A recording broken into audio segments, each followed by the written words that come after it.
Now, nothing but good fortune, and we were talking earlier today about how fortune has everything to do with everything, really. The meeting of someone like Tom Patterson, getting the idea to save this little town he grew up because it's collapsing, because they're not being able to fix the railway trains there anymore. That's where all the steam engines were fixed. That was business was going because the diesels were coming in. They knew the town was going to go flat in its face, so they had to do something. So Tom had this idea, since it was called Stratford, and he'd been in the war in England and gone to Stratford and seen it, thought, why can't we do something the same here? It might revive an interest in the town. Tom Patterson. Tom Patterson, yes. But he had no idea how to go about it. He just had no idea. So he started to fiddle around in a way, and he ran into, what's her name, Dora Mavor Dora Mavor Moore, here in Toronto, who said, she said, I think he probably went to her, would you like to try and direct something? Because she was one of the people making theatre in the town here at the time, though it was sort of semi-pro, semi-amateur, and hadn't settled down. The New Play Society. The New Play Society, that's right. And Spring Thaw and all that, out of which like people like Don Harron came and all that. Essentially, he said, I imagine he said, would you like to come and do it? No, I'm not the sort of person that could do that. But my cousin, who happened to be James Bridie, Osbert, who called O.H. Mavor, was a great Scottish playwright, knew a lunatic man called Tyrone Guthrie years ago, who's always keen on doing things like that. Why don't you get in touch with him? Which Tom did.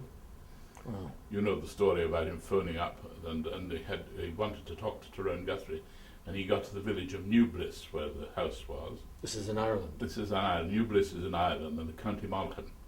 And the post office was in the grocer's shop.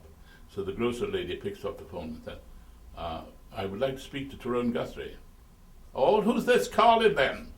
And he said, this is Tom Patterson. Where from? Canada. She said, don't be impertinent, and hung up.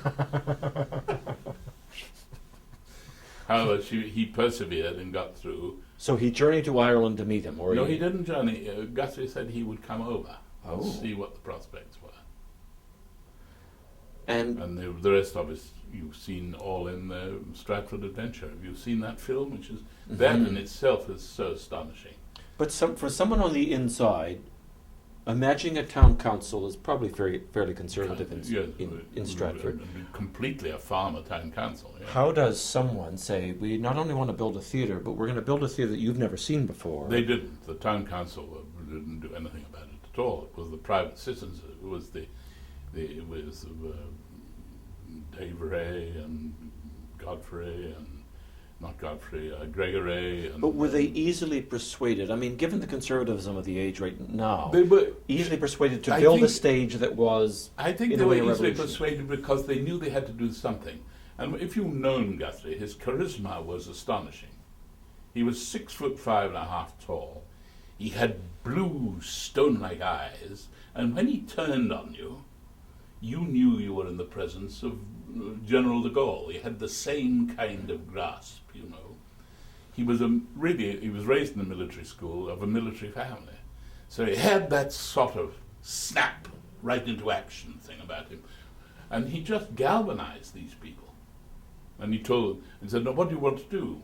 And they all said, have you not seen the film? I have. How they all sit around, you know, just, they don't know.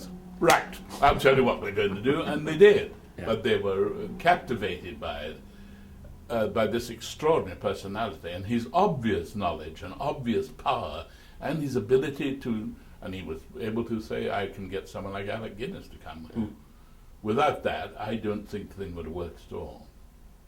It might have done eventually, but it wouldn't have done so well. So quickly. That's right. Because it took off. It went. Yep. But the same thing had happened at Edinburgh, in actual fact, with Three Estates. Where before we opened, the Provost of Edinburgh came to see the company. It was supported by the municipality. This is a Scottish event. And he said, frankly, I'm dreadfully hurried to have to tell you, ladies and gentlemen, that I'm afraid we just have to give you 2 weeks' notice now. Because there's just nobody coming to see what you're doing. There's no booking of any kind, so well, pay you for the weekend, you'll have a week's playing, but I'll pay it. So then he retired and got his end. Well, on, rise above, as he always did. He ghastly, this was good. Rise above, and we did. And the first night, I think, it was probably populated with Norwegian sailors.